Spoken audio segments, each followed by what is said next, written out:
नमस्कार, स्वागत है आप सबका मेरे YouTube चैनल SD मोटिवेशनल कहानियाँ पर। आज मैं आपको एक ऐसी कहानी सुनाने जा रही हूँ जिसे सुनकर आपको भी लगेगा कि ये ज़रूरी नहीं कि खून का रिश्ता ही अपना होता है। कभी कभी अनजान लोग भी रिश्ते निभा जाते हैं। एक समय की बात है, एक गांव के बाहर एक भिखारी ने अपनी कुटिया बना रखी थी। वह भिखारी रोज़ गांव में जाकर अपने लिए खाना मांग कर ले आता था और अपनी उस कुटिया में विश्राम करता था। एक दिन जब वह गांव में भिक्षा मांगने गया हुआ था, वापस आकर देखता है कि उसकी कुटिया में कोई व्यक्ति सोया हुआ है। आकर उसने उसे नींद से जगाया और उस आदमी से पूछताछ की कि महोदय, आप कौन हो और कहाँ से आए हो? देखने से तो आप किसी राजा महाराजा से कम नहीं लगते, पर इस तरह मुझ भिखारी की कुटिया में आकर सोए हो, यह बात मुझे समझ में नहीं आई। कृपया करके मुझे अपना परिचय दें। उस व्यक्ति ने कहा, मुझे बड़े जोरों की भूख लगी है, पहले मुझे कुछ खाने को दे दो, फिर मैं बताता हूँ कि मैं कौन हूँ। भिखारी ने जो खाना अपने लिए मांग कर लाया था, उसी में से उसने उस व्यक्ति को खाना परोस दिया और खुद भी खा लिया। फिर उस व्यक्ति ने अपना परिचय दिया कि मैं प्रतापगढ़ का राजा मित्रसेन हूँ। मेरा भाई उग्रसेन मेरा मंत्री है, वह मुझे मरवाकर खुद राजा बनना चाहता है। एक दिन उसने मेरे खाने में जहर मिला दिया था। उस दिन एक बिल्ली न जाने कहाँ से आई और थोड़ा सा खाना उसमें से खा गई। थोड़ी ही देर में वह बिल्ली मर गई। उस दिन तो नसीब से मैं बच गया था। कुछ दिन बाद मैंने कुछ नौकरों को खुसर पुसर करते हुए सुना कि राजा मित्रसेन तो कुछ ही दिनों के मेहमान हैं। इसके बाद तो उग्रसेन ही राजा बनेंगे और हमें भी इनाम का भागीदार बनाएंगे। तब से ही मैं अपनी जान बचाने के लिए जंगलों में छुपता छुपाता भटक रहा हूँ। मैं भूख और नींद से बेबस हो गया था तो यह कुटिया मुझे दिखाई दी। सोचा थोड़ा आराम कर लूँ। मेरे भाई के गुप्तचर मुझे ढूंढते फिर रहे हैं, न जाने कब मुझे पकड़ लेंगे और मार देंगे। भिखारी ने कहा कि आप अपने परिवार को ऐसे छोड़कर अपनी जान बचाने के लिए भाग आए, ये तो किसी राजा को शोभा नहीं देता। तभी राजा ने बताया कि मेरी रानी का देहांत हो चुका है और मेरी अपनी कोई संतान भी नहीं है। मेरे बाद वैसे भी वह राजपाट मेरे भाई को ही तो मिलने वाला था। मैं अपने भाई से बहुत प्रेम करता था, मगर मुझे यह नहीं मालूम था कि मेरा भाई इस तरीके से मुझे मरवाने के लिए षड्यंत्र रचेगा। उस भिखारी ने कहा, हे राजन, आप जब तक चाहे यहाँ रुक सकते हैं। मैं आज से थोड़ा ज़्यादा खाना मांग कर ले आया करूँगा, मगर आप यह पोशाक और ये राजसी जेवर उतार कर मुझे दे दीजिए और मेरे कपड़े पहन लीजिए, जिससे कि आपके भाई के गुप्तचर आ भी जाएंगे तो आपको पहचान नहीं पाएंगे। राजा ने ऐसा ही किया। अगले दिन जब राजा खाना खा पी कर सो गया तो उस भिखारी ने सोचा कि मैं राजा के कपड़े और जेवर को अपने पास रखूँगा तो मुसीबत कभी भी आ सकती है। इसलिए उसने सोचा कि मैं जंगल में कहीं दूर इनको फेंक कर आ जाऊं, तो राजा के गुप्तचर सोचेंगे कि शायद किसी जंगली जानवर ने राजा का शिकार कर लिया है और राजा की जान बच जाएगी। ऐसा सोचकर वह भिखारी राजा के राजसी कपड़े और जेवर लेकर जंगल में जा ही रहा था कि मंत्री के गुप्तचरों ने उसे राजा की पोशाक और राजसी जेवर के साथ पकड़ लिया और उसे राजमहल ले गए। वहां ले जाकर उस भिखारी को खूब मारा पीटा गया। तब पूछताछ के दौरान पता चला कि राजा उस भिखारी की कुटिया में मिलेगा। उधर रात होने तक भी जब वह भिखारी अपनी कुटिया में नहीं लौटा तो राजा को शक हो गया कि शायद वह भिखारी राजसी जेवर और कपड़े लेकर भाग गया है। अब वह वापस नहीं आएगा और अगर मंत्री के दूतों ने उसे पकड़ लिया तो मुझ तक भी पहुंचने में उन्हें देर नहीं लगेगी। इसलिए राजा भिखारी के भेष में ही वहां से बहुत दूर निकल गया और चलते चलते एक गांव में जा पहुंचा। राजा थककर चूर हो गया था तो एक पेड़ के नीचे कमर लगाकर बैठ गया और न जाने कब राजा की आंख लग गई। आते जाते गांव के लोगों की नज़र जब राजा पर पड़ी तो उन्होंने सोचा कि जरूर यह कोई विद्वान पंडित होगा, कितने गहरे ध्यान में बैठा हुआ है।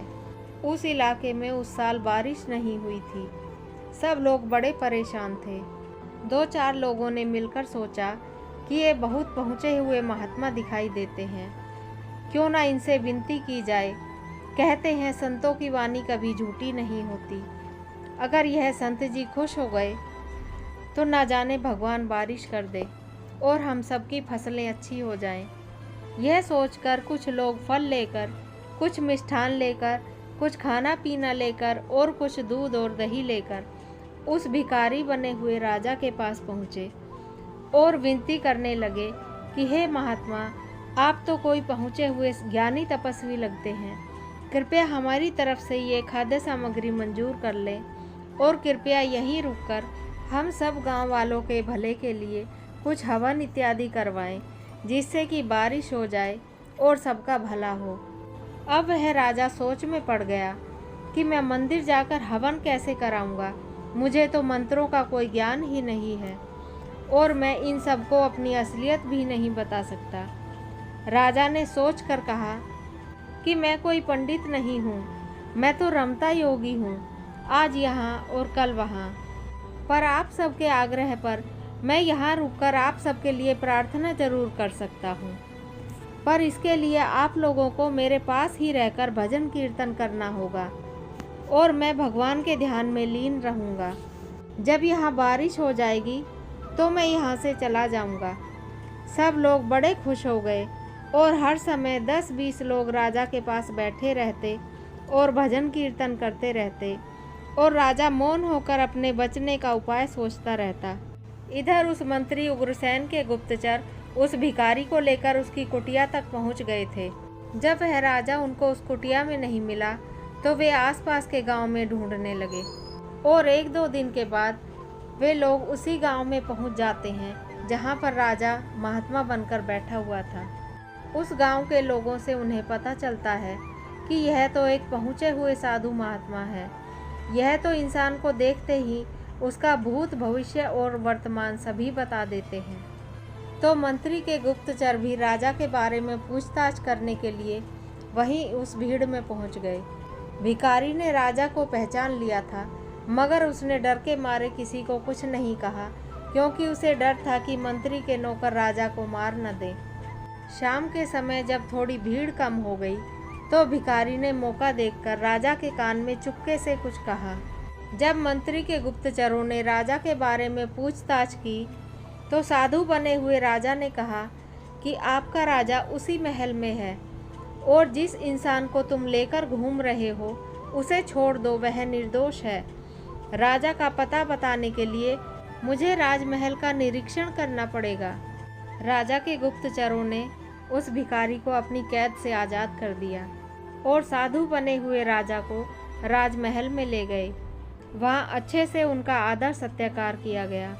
साधु बने राजा ने अपने भाई मंत्री को कहा कि सारे राज्य की प्रजा को आमंत्रित किया जाए, सारे मंत्रियों की सभा बुलाई जाए, राजा के जितने भी मित्र और संबंधी हैं सभी को राजभवन में बुलाया जाए।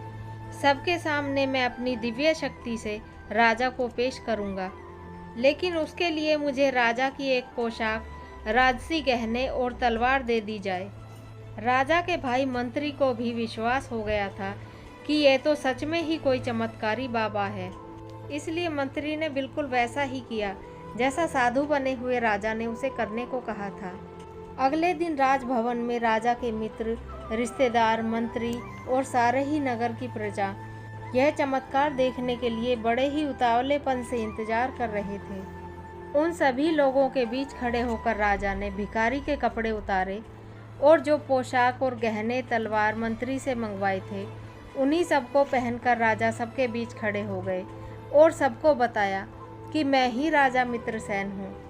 मेरे भाई उग्रसेन ने मुझे मरवाने का षड्यंत्र रचा था, जिस कारण मैं अपनी जान बचाने के लिए नगर से दूर चला गया था। राजा मित्रसेन को सबने पहचान लिया था। उनकी प्रजा उनकी जय जयकार करने लगी। सब लोगों के सामने मंत्री की सच्चाई भी आ चुकी थी। राजा ने अपने मंत्रियों और प्रजा की इच्छा पर अपने भाई उग्रसेन और उसके गुप्तचरों को कारागार में डलवा दिया और उस भिखारी को अपना मंत्री बना लिया जिसने राजा की जान बचाई थी।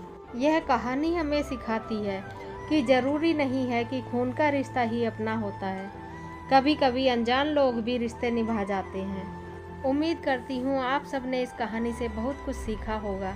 ऐसी ही ज्ञानवर्धक कहानियाँ सुनने के लिए कृपया मेरे चैनल को सब्सक्राइब कर लीजिए। धन्यवाद।